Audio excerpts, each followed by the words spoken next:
Have you ever wished that you could just use a single card to make purchases, but still earn all the rewards of your other credit cards and then some? Well, that's the basic idea of Curve, and in this video, we're going to be taking a closer look at the card, including the pros and cons. Hey everyone, this is Kyle from Money at 30, and on this channel we look at personal finance from a millennial perspective, including app, tool, and credit card review videos like this one. As much as I love rewards credit cards, there's no doubt that maintaining a portfolio of them and maximizing rewards can be challenging at times. That's why I was excited to see that Curve, which allows you to use a single card and dole out the charges to the perfect option in your wallet, had made its way stateside, and so I decided to give it a shot. So, does Curve live up to its potential as a one-card solution? Let's take a look at some of the key features and my experience so far. The first thing to know about Curve in the US is that while the application process only does a soft pull of your credit, if you open an account, it may still show on your report. When opening your Curve account, you will need to provide some personal info, including your social. Additionally, if you have your credit frozen like I do, you'll need to thaw it temporarily so that their partner Hatch Bank can do a soft pull of your credit. While this inquiry won't show on your report, if you do open an account, it will be added, at least your Equifax in my experience. This means that it will likely take up a 524 slot if that means anything to you. The reason for this is the Curve credit feature that is supposed to act as a backup in case your linked card is declined. Unfortunately, there's not a way to opt out of this feature, so I could see this being a potential deal breaker for those who are sensitive to how many accounts are on their credit. Next, once you open a Curve account, you'll be able to link select credit and debit cards, as well as create smart rules to decide what card gets charged when.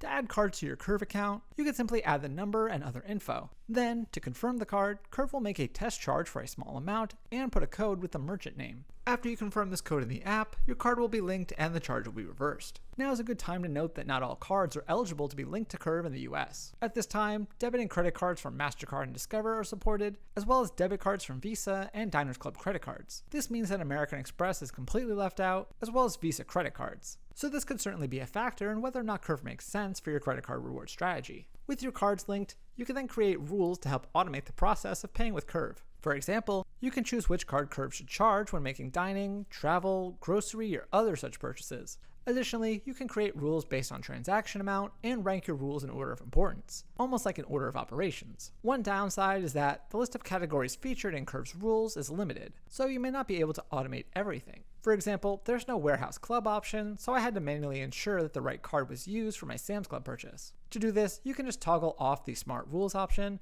and tap the card you want to use before running your Curve card. One nice perk of Curve is that you'll be awarded with 1% back in the form of cash or crypto in addition to whatever you earn from your linked card. When you use your Curve card, it will charge the proper card and carry over the original transaction's merchant category code to help ensure that you earn all the same cash back or points as you would if you used that card directly. In addition to that, cardholders will earn 1% back in Curve cash. This means that suddenly your 2% flat rate card can essentially become a 3% card, or that those 5% rotating category cards that you have could earn a total of 6% back. Unfortunately, as I only discovered after looking closer, this offer is apparently only good for your first 3 months as a cardholder, which I guess I haven't quite reached yet. That's a huge bummer, but I guess it's better than nothing. In any case, while cardholders can choose to leave their rewards in US dollars, Curve also provides the option to earn in crypto with support for several different asset types. Personally, at this time, I'm sticking with the regular cash back, but if you're a crypto fan, then there's always this alternative. When it comes to redeeming the rewards you've earned on Curve, you can choose to have your Curve cash automatically cover purchases when possible. Since Curve can't split payments between cards, to use your Curve cash, you can wait until you have enough saved up to pay for a purchase and then select this option before paying. Or, Curve allows you to toggle on a feature that will automatically use your Curve cash when your balance is enough to cover the transaction. The only downside here is that I've noticed it getting triggered by dummy transactions such as gas holds. Still, this could be a good way to make sure that you're using rewards for as long as you're still earning them. Finally, another interesting Curve feature is the ability to go back in time and reassign purchases to a different card. In the event that a purchase falls through the cracks of your smart rules, or you just accidentally charge the wrong card, Curve allows users to fix their mistakes. Using the Go Back in Time feature, you can reassign a purchase by refunding the original card and charging the correct one. To do this, you'll first need to wait until the purchase is posted, and then choose which card you want to move it to. Keep in mind that you only have 30 days from the transaction date to move a purchase, and you can only move it once, so make sure you don't make the same mistake twice. Something else to note is that when you move a purchase, the posting date will be the date that you used the Go Back in Time feature and not the original transaction date. I'm not going to fully spell out why that wrinkle is important, but I'm sure you can think of some implications on your own. In any case, this is a pretty powerful feature that further sells the Curve concept. Overall, the current version of Curve in the US is fascinating to me and has worked pretty well for me so far.